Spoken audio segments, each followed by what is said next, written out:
Alright, so hey guys, welcome to another Warframe video, and update 29, Heart of Deimos, has finally arrived, so let us check it out. Shall we? Now, this is going to be more of a quick overview than anything else because, well, it's been out for less than a day, so I haven't been able to dive too deeply into any of the systems, and there are, of course, going to be spoilers. So if you don't want to have anything spoiled, now would be the time to leave. So when you first log in, you'll be greeted by a message from Lloyd, which is one of the NPCs from Heart of Deimos, that basically just tells you, "Oi, come and check out Deimos." Now, Deimos is what used to be the Data Lake, and it has replaced the Data Lake, and it now sits right next to Mars, which is how you get to it as well. So there is the Horrend mission, which is capture. There is Phlegias, which is the extermination mission. Formido for the sabotage. Then we have HYF or HIF for the defense mission. Dyrus for the mobile defense mission. Magnasidium, which is the new Lephantis assassination, followed by Terrorome, which is the new survival mission, and finally Exequigas, I have no idea how to pronounce that, which is the Zealoid Prelate assassination of all things. However, that's not everything, of course, because there's also the Cambian Drift, which is the new free roam open world where Heart of Deimos, as well as all the new stuff, takes place. Once you select and activate Heart of Deimos, you'll be able to enter the Cambian Drift, where you will be greeted by a fairly extensive and pretty cool introductory questline. This quest introduces you to all the NPCs you'll be dealing with on Deimos. It shows you what's happening on Deimos and how you can help out, and it also shows you some of the activities, though not all the activities, that you can participate in on Deimos, because for some reason why it does show you things like,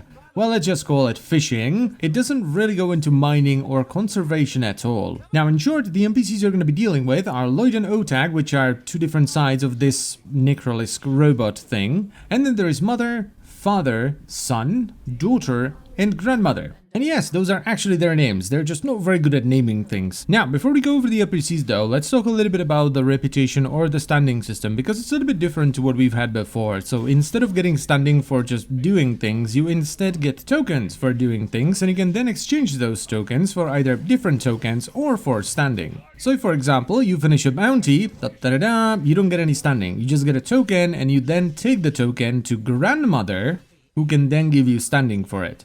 Now, each NPC has its own tokens that you will get by doing activities that are related to that NPC. Grandmother, for example, only gives you tokens if you give her other tokens. And her tokens are, for the most part, just used to buy oddities from her, which are just like decorations and captura scenes. And as I said already, of course, she allows you to exchange those tokens for standing as well. Now, the Grandmother token gives you 1500, then the Mother, Father, Daughter, and Otag tokens give you 100 a pop, and finally the Son token gives you 500. And please don't ask me why they decided to go with this system, because, well, I just don't know. Oh yeah, and I almost forgot, the Grandmother is not just some old fart, because she's also the K-Drive NPC in the open world. Now, the Daughter is the fishing NPC, so the way to get tokens from her is simply exchanging different fish parts that you get by cutting the fish for the tokens. And she has, all the other functionality of a fishing NPC that you would expect. So she's the one that will sell you trophies, as well as a new fishing spear, and she also has like a deal of the day where you can spend a little bit of platinum to buy some stuff without having to fish for it. And let us also not forget, she's the one that will cut the fish for you. Next up is the Father, who is like the armaments NPC, so he has a couple of new weapon-specific mods, as well as a bunch of new weapon parts.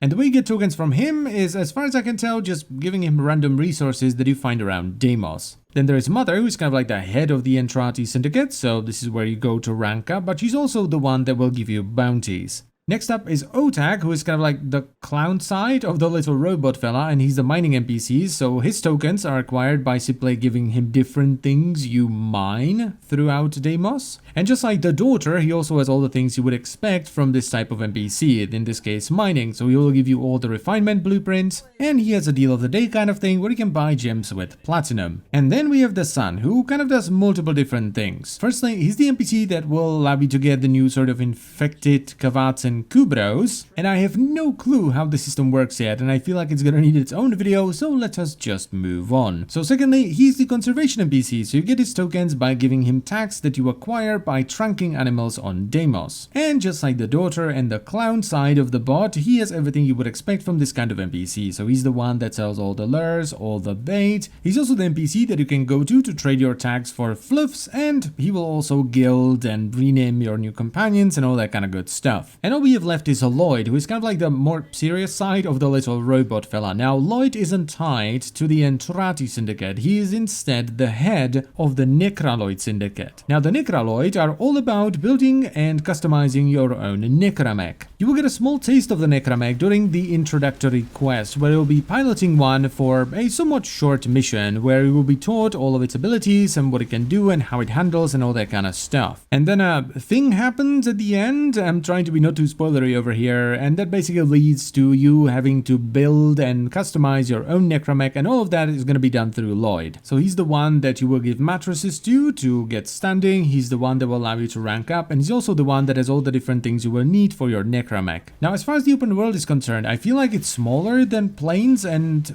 Orvalis, but it's far more dense because of it. There's more stuff to do, you run into things far more often. The bounties, now mind you, I haven't done too many of them, are nothing too out of the ordinary. I've done some defense, some mobile defense, a little bit of hive, a little bit of excavation.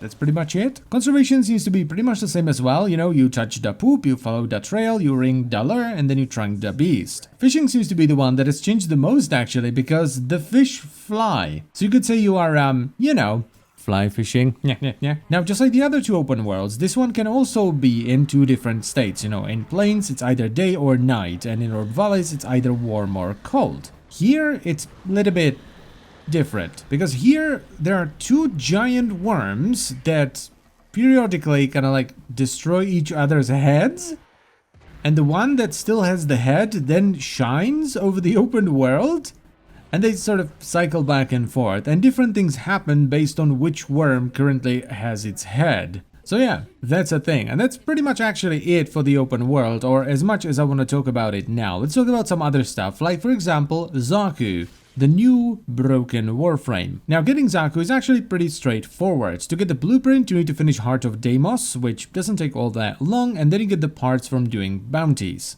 Then, of course, there's the new helmet system, and there isn't much to say about that because you need to be at least rank 3 with the Entrati Syndicate to be able to buy the segment to activate it. So we still need a little bit of time to play around with that. And then there's a bunch of other stuff as well. Like, for example, they completely changed the standing cap for each mastery rank. And the way they did it is it starts off with you having a far higher cap at lower mastery ranks, and it sort of tapers off as you go all the way up to rank 30, at which point it's going to be the same as it was before. But if you're a lower mastery rank than 30, your standing cap will be higher now.